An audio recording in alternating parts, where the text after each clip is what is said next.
ia i tai auna. O lona alofa e te le vame o lona toa sa o whaangesi mai. Me whamtalanga o le atua tu sa web o le lofa o le atua o le whao ti hai tātou. Whaaftei le atua i le tai au, e whai mai, whaanunga le lei, sui fua monuia mo le sui fua le lei. Manu whaamatai fia, ngā nuenga le atua, ngā nuenga wau. Ia e mai se si o tātua tu lupea le Samoa. Whai leo lupea, whai mafonga, tā ngā nuenga i Maranatha Sister Division. Ia o te ofolo whātu mo whawhiri atu i manu whaamatai fia o le ngā nuenga wau. I lawe lana o teitai pāsiwili, wharitua mo le no whaalo ia le atua i le nei tai au, sui fua manuia mo le sui fua le lei, whaaftei le lofo le atua, tonu ale anganga ia o lo iai le ake lei mo le lofo le atua, whaafiri atu le mwhaataro whātu, lau sunga le teitei au au le wharitua mo le no whaalo. O whalo whātu hui whaataro whātu le au tustus, pāsa pāri ia wheta maspau, wharitua le alasi mo le whanau, ia maise le tāna ruenga i Samoa, ia le atua, Whaaftei le lofo le atua ro tau whai tusa i tātou i rona apri lei. Whaatalo whatu whai whawhiri atu. I te o Lord, ngā rue ngā wau, pāsau i tua alangi ata tānu wasa. Ia le whalitua mo le ai. Ia ai maise le tā ngā rue ngai nei Australia. Ia i le angi nei ma le lofo le atua. I tiu teo whi au ngā rue ngai le yas. Le whangaroina. Tei tai i tā ngā rue ngai fia. Ia ai maise o whalitua ma aina. Tāna rue mai fia mai kāre sie fia, manfa matai fia, le ngā rue ngā wau le aspitu sa mua tutotas, i suafa man malo Yesu Kiriso o le Presbyterian nei ngā rue, e whātālofa maofolo whātu, i le lofa ma le angi nei o le atua, i le whangaroinga, ia, si o tātu atu lupero sa mua, tupu matamari, wharitua matausi, maise lau tarapou, pāanga masani, o mou pele amanoi whaalongolongo i rungoni, au penga te whailang, e ala i awa le atua i tai au ma le awhiawhi e maise o sāpati, whātaro whātu le lofa ma le angre lei o le atua, ia i le tai au, tau ni whaamunia le atua i lau whaafonga ma lau whalong, e ala i awa le atua, i e ta oso ai, whai ngā malanga, ia e maise o tūte ma ngā luenga i le yasu, o le inga whaapitoa ia ua saulia i le au whipesi.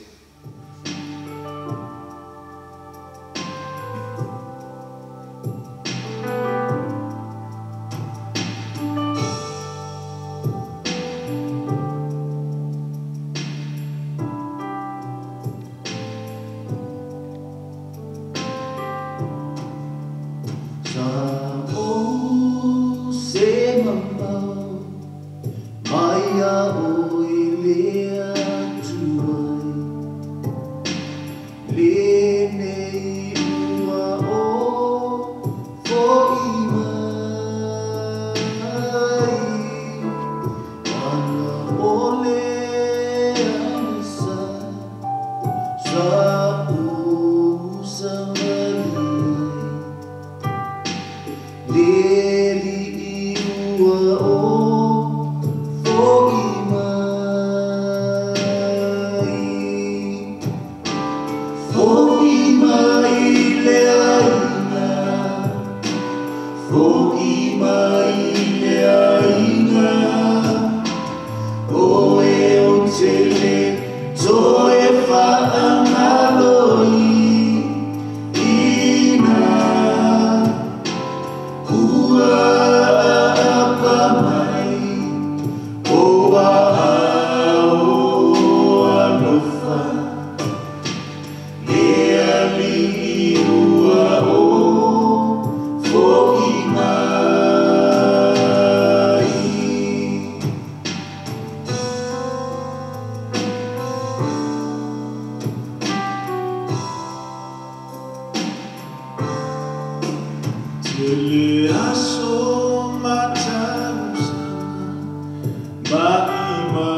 Ona sana na watu loloso I whawhiawhiango le nura.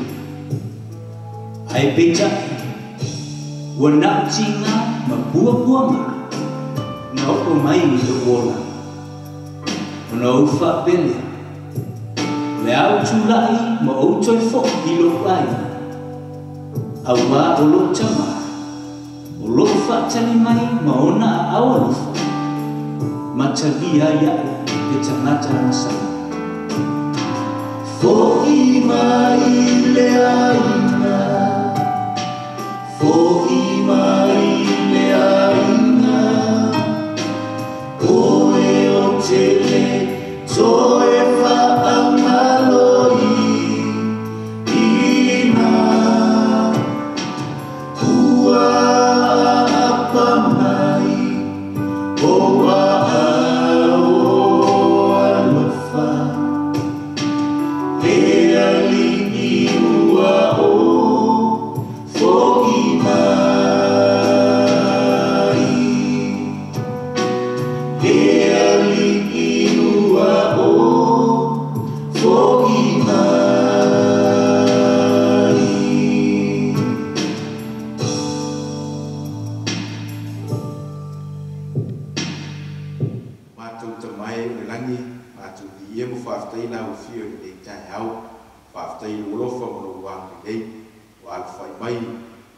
Sio matu watu o Samoa e maise no ai me fatu tua na wenga wao na spitu Samoa tu tas lavo no teitai sio lavo ya no fanau ia o ile tua fatu yola mal marosi o matu maua popo mai ni yaso foi tawino no matu wola au le ngasoro I tiute mga wenga ni tai au matu wole la o fio fa miro fio na matu fa lo wai tala la tu fa fonga mo matu fa long Biro wau no mutulai o Yesu wole wala au tuai nei.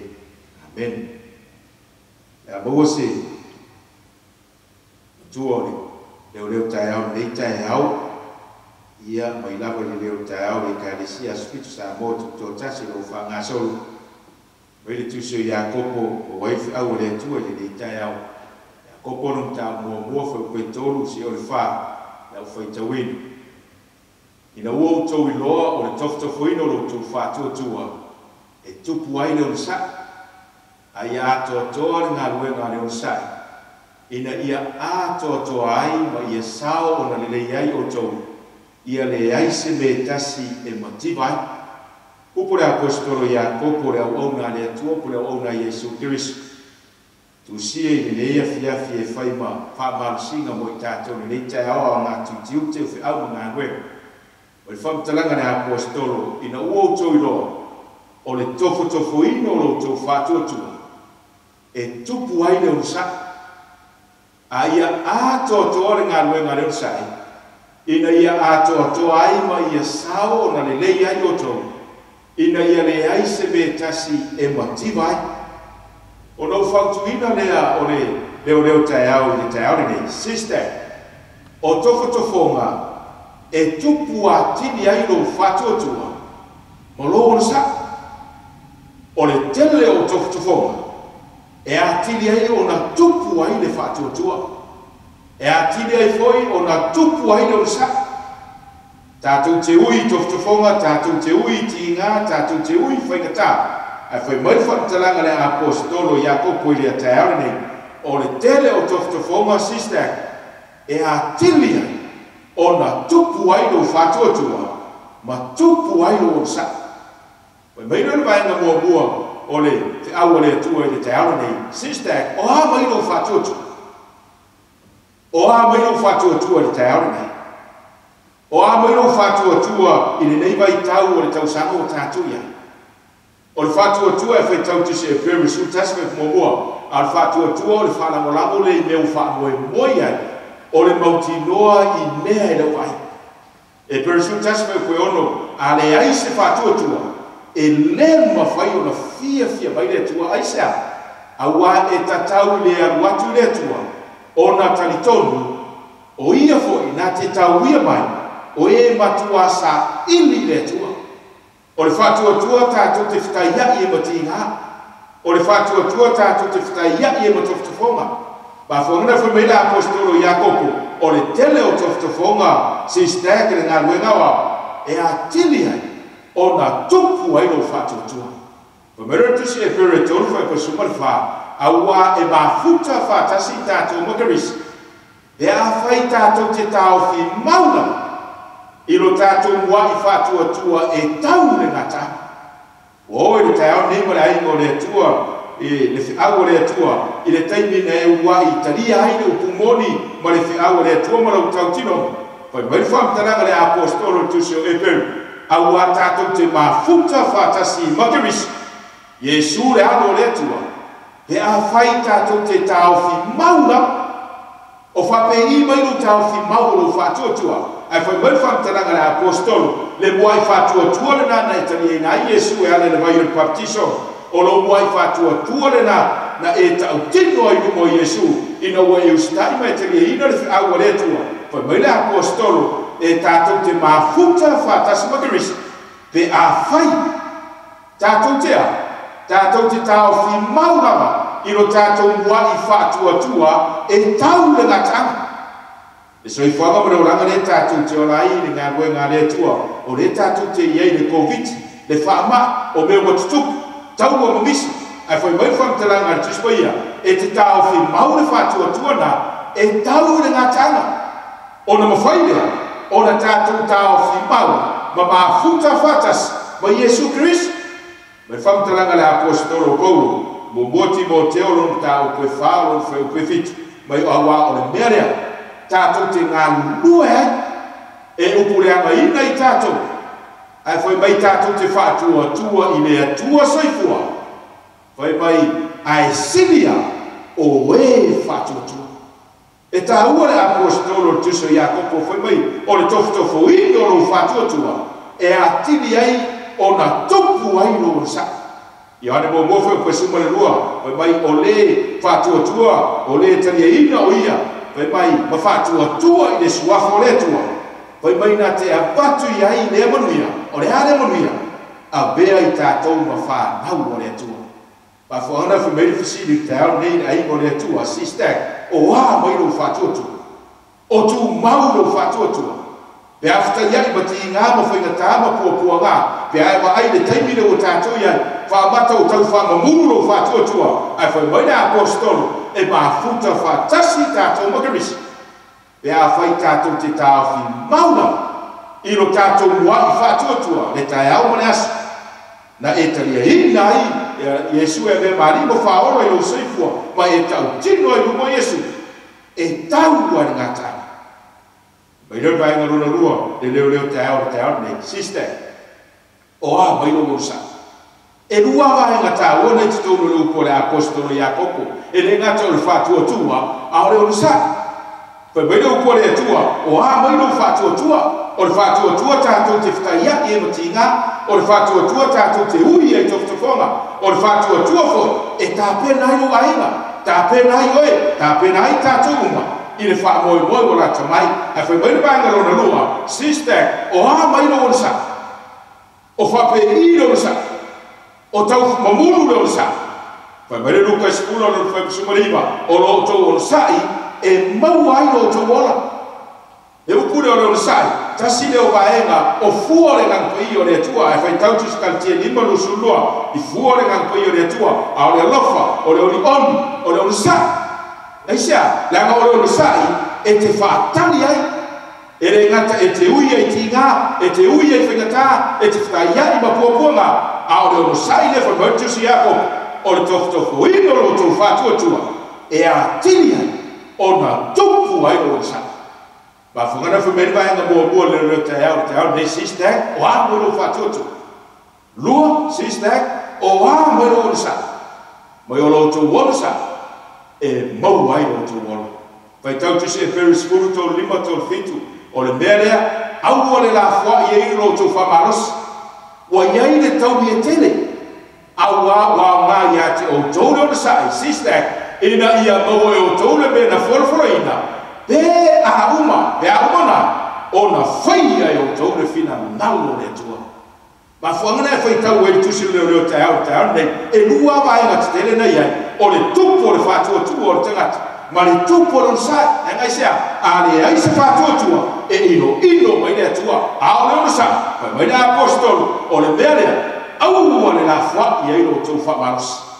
Ai sea, e ngā ruenga lea tua, e le ngata o sistek, e mai se le tātua tunu pero sābua, ai sea, au o le la wha i whamaros, wa iai le tau i e tele, wa iai le tau i e tele, e tai au male aso e fio mai ai Yesu, pai pai fo tosu maneo, a wa ngā, e au ngā ia te o toro sa, e te ono sa i tinga, e te ono sa i whengata, e te ono sa i umu whamatalang, pai pai na apostol, wa au ngā ia te o toro sa, ai sea, ina ia mau e o toro mea na whorwhoraina. Le anu mea na whorwhoraina sistek, anu na whai mea apostol tusi o peru, ia tātou tāo fi mauno tātou wai whatua tua, e tau le ngata. Le whatua tua le na tani ina Yesu e ana vai o baptison, le tani nei whalongo e le tala le nei, ma e tau tino ai mo Yesu, le whatua tua le na whai maia, e te tāo fi mauno mwai, whatua tua, e tau le ngata. Le ana whai maia le apostolo whai maia, e au mai atu ore o le sa, ina ia e maua le mea na whola wharaina, le ana mea na whola wharaina. Tai au le ase e fio mai a Yesu, ma Yesu i ana sufa, o te alu ai o te toi sa. Ma Yesu o tuso Filipi, o lalu nei no se tātou nu. Le whamoe moe mare nā, le mea nana whorwharaina, le ngā luenga o au, le kāne sia le atua, ai maise si o tātua timu o Samoa, e leo se tangata le atua e tala peroai, le whorwharaina, ai sea, pe ao nei o sa, e te maua le mea whorwharaina, pa maina le apostol, pe a uma ona e whai, wha a ia, whaia le whina ngaro le atua. E a whina ngaro le atua, lona e silfia, e a kupa mungosu wala, o lona whina ngaro, na wha nau wai tātou e kumona. Mai leo le vaenga lona tonu, le leo leo tai au neu te le whau hi umi mo oi, ono le tā pene tiute mga luenga ni nei tai au. Koe mai, vaenga lona tonu, o anga luenga le sai ia atoa toa, e sao ai marine. Le vaenga mo lua, sistak, o a mai no whatua tua, vaenga lona lua, sistak, o a mai no sa, a vaenga lona tonu, o anga luenga lona sa, ia atoa toa, e te sao, ma ele le ai, ainga bomo, o mo Timoteo fafo e lima, ma la apostolo Paulo non atali fare ngano Timoteo, na luenga le sa, ono sa i me tingai. Luo, ia fola le tala le tonu, ma ia e matua whaiwina lo whaiwa. Sister, whaiwina le whaiwa.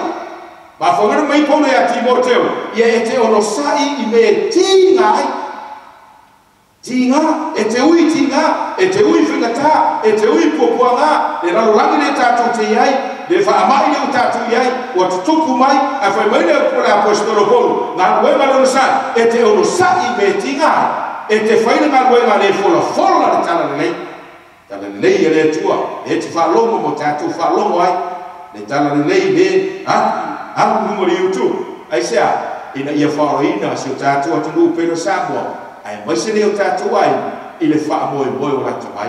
Mai la apostolo Paulu, ma ia matu wā whauina lo whainga. E hale whainga na tofi ai oe. Whainga whai au whauma, whainga toi ina whai, whainga ti a kono whai, whainga tanga taloto. Mai whainga taranga la apostolo, o ngā ruema lo sai, e te ātoa toa, e le ngata e te uru sai me ti ngāi. Fola le talamene, ma ia matu wā whauina lo whainga. Roma sumalua whakasumalua, ia ori whamoe moe, ia oro sa'i puapuanga, ia fina finau le tau. Oli le wha moe. Mari wha mataranga la apostolo e peru. Ono suiva. Na lue ngare atua. O lo tātou wha moe peo se tau no renga. E le mato sina. Ai whemea. E mausali. E o taratu le pui pui. Le wha moe na le aiko le atua. Le wha moe na le wha nau le atua. Mai le apostolo. Oli le na wha moe. Le tai hama le aso ia fio mai a Yesu. Lua. Ono sa'i popo ngā. Mai le apostolo polo tusu ngā luenga. O popo ngā e tene. E tatau na e sao ai na malo le atua. Lona tonu, ia fina finau tau. Tuli vai tau, e te ui whengata, tātou te māpama mao, whea rawa se mea ro e tāpua iai, ma e au auna ma e tau ai, ai tātou te tuli vai ni mo lea tua, e manui ai au mani ngā rue ngā lea tua, pa mai lea, tātou te fina finau tau, talo lesi mo lesi, talo lesi tanga ruenga mo lesi tanga ruenga, talo lesi aiga mo lesi aiga, talo mo te te iau, talo mo ai ma te tas, talo mo sa mo ai sea, e te fina finau te talo. Mai roi vai nga bulbuli fa unai, le au le tua te au nei, tu si o karatia. Mai o fuo le nga ko i o le tua, e la bea i monon sa. Mai le sister, amu i o lo sa, pe a tofo ina ai sea, la ngole tua au le tua te au nei, pa mai a sister, o le tofo ino lo fatoto. E a tili ai ona tupu ai ona sa. Le ono sa'i nai te ono sa'i ai mai whātari tali e manon sa. E le apostolo aure la whaki no whamaros. Wa iai le tau e tele whamairea. Amu ia lo ono sa'i sister. Amu ia lo ono sa'i a ingo rea tua. Le a tofo ina. Ai sea, mai tusi ako. Amu ia le tangata o le ono sa'i le whasoso. Awa a umono tofo ina. E mau e ia le pano le ona. Ua folo ina mai e leni. I ye alo lo fatu ya te amu ia le tangata e ono sa'i whasoso. Man maro yoku tofutufonga. Mai lo po yoku na usawa man le lavalabana mana walotina o tito e foki man le lavalabana. O le atua na umaia, o le atua foi to e vesina. Si ho na vesina uma me uma na ya yoku. Ai foi mai famtaranga tuspaia na manu maro yoku mai yona tofutufonga. E a oe, e a uri ni tae au. Mai whamtaranga la apostolo Jacob, awa o le tangata, amu i le tangata, o whamuia, o le ono sa'i tofutofonga, ono sa'i whaososonga. Mai e a uma o le tofutofo ina oe, ona e maua leo na pale leona. Ua folofolo ina mai e leni, i e alo lo whaatu ia te ia. Mai polo ia Timoteo, ua o tau le tau leni. Ua iku ia te au tau sini ua o ta au fila upo le whātua tua. Mai ua te wina moa le pale o me tau. Mai reo whiawa le atua ni le te au sister. O tofo e tupu a te ni e lo whātua tua. Mo logo sa. Whātua tua mo non sa. Tātou te mau ai na mea na whorofore. Kai au mare asu e fia mai a Yesu. Me whapeifo mo wai. Whautoro mātua rile ni. Le mon matu fata talia. Fa unire tu e tuti mga ruenga ni nei te au. E le ani le pare lo fo le tua. A mata tu le manuia ni nei te au. Si yo lo fawi e ia no fa mia. Ola o foi o tatu sta. O matu te mai o langi. Matu vi e fa te ila o fio nei te au fa te lo fo mo wa ni nei. Matu fa longo no upu le ie. Fa toku te ni nai pero matu fa tu tua mo matu o sai matu te ui tof to fo. E a matu le ui tofu fonga ma ti ngā ma kōpua ngā ne sui fuanga. E vei matu ni tangata whātou tua ma tangata ono sa. Matu te whātari atu le tai au nase te fia mai ai. Whāunia tiu te mga nuenga lau whānau i le nei tai au. Wa la usu atu ai le ia i ailo wa mani lei mo lolofa a mate le manuia. Whai le manuia mai a te oe. Whaunia ronga nuenga au au. Whaunia sio matu te au au mani ainga. Mai se ngā ruenga o au, tāna ruenga e fia, mai kāre si e fia, ma ainga e fia, ma tangata e fia. I airo wāngani lei mo lo lofu. Whaunia se o mātua tino pero Samoa. Whamangalo ni o mātua sema ni o mātua leo. Lau lau suafa Yesu o mātua ole, wāna au atuai nei. Amen.